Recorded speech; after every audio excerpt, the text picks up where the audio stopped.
ഇന്ന് തന്നെ സബ്സ്ക്രൈബ് ചെയ്യൂ, നിങ്ങളുടെ പ്രിയപ്പെട്ട ഷോസ് കാണൂ. അവൾ ഇന്നലെ ഭഗവാന്റെ മുന്നിൽ വെച്ച് എന്നോട് പറഞ്ഞതൊക്കെ സത്യമാണെങ്കിൽ അവൾക്ക് ഒരവസരം കൂടി കൊടുക്കണം അച്ഛാ.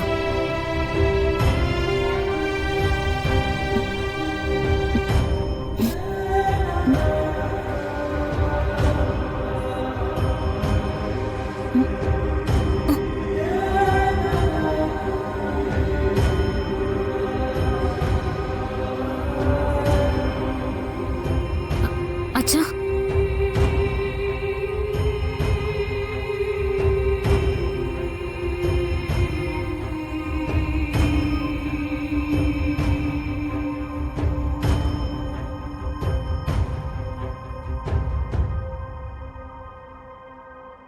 വന്നേ.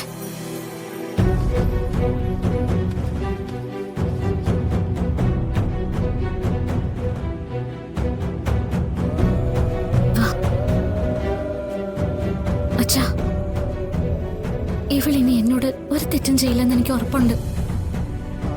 എനിക്ക് മാപ്പ് തരണം അച്ഛൻ. ഇത്രയും കാലം നിങ്ങളെല്ലാരെയും ഞാൻ കരയിച്ചിട്ടുണ്ട്. ഇനി അതുണ്ടാവില്ല. എന്താ ഇവിടെ? ഒന്നുമില്ലമ്മേ, പ്രിയങ്ക ദേവേട്ടനോട് സംസാരിക്കുകയായിരുന്നു. അച്ഛാ, അവളോട് എന്തേലും ഒന്ന് പറ.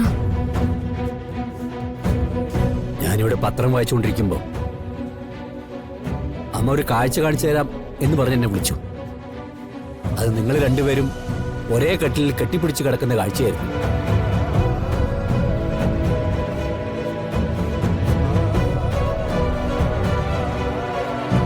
നിങ്ങൾ രണ്ടുപേരെയും അങ്ങനെ കാണാനാ ഞാൻ എന്നും ആഗ്രഹിച്ചിട്ടുള്ളൂ.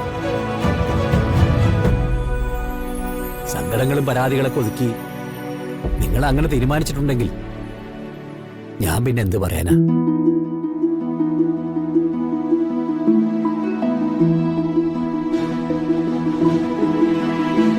മോളെ, ചേച്ചി നിനക്ക് വേണ്ടി ചെയ്ത പല കാര്യങ്ങളുടെയും അതിന്റെ വലിയൊരു പട്ടിക തന്നെയുണ്ട് അമ്മയുടെ മനസ്സിൽ.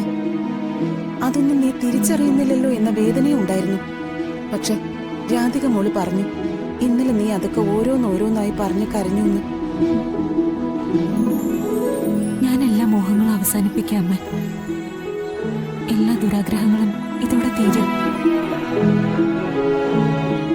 ഞാൻ ഇനി കണിമംഗലത്തേക്ക് പോകുന്നില്ല. എന്താ പറഞ്ഞേ?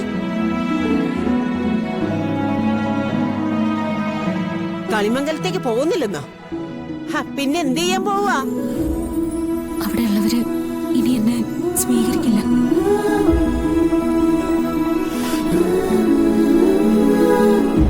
അവരുടെ അന്തസ്സിന് കോട്ടം വരുത്തിയതല്ലേ ഞാൻ. ഞാൻ അങ്ങോട്ട് ചെന്നാലും എന്നെ ആട്ടിയിറക്കിയുള്ളൂ.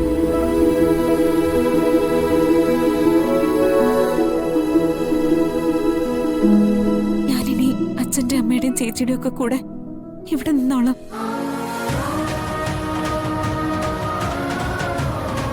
വേണ്ട,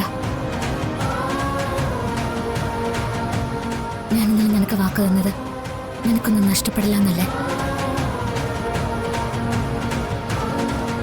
നീ കണിമംഗലത്ത് പോണം. നിന്നെ അവരെ സ്വീകരിക്കും.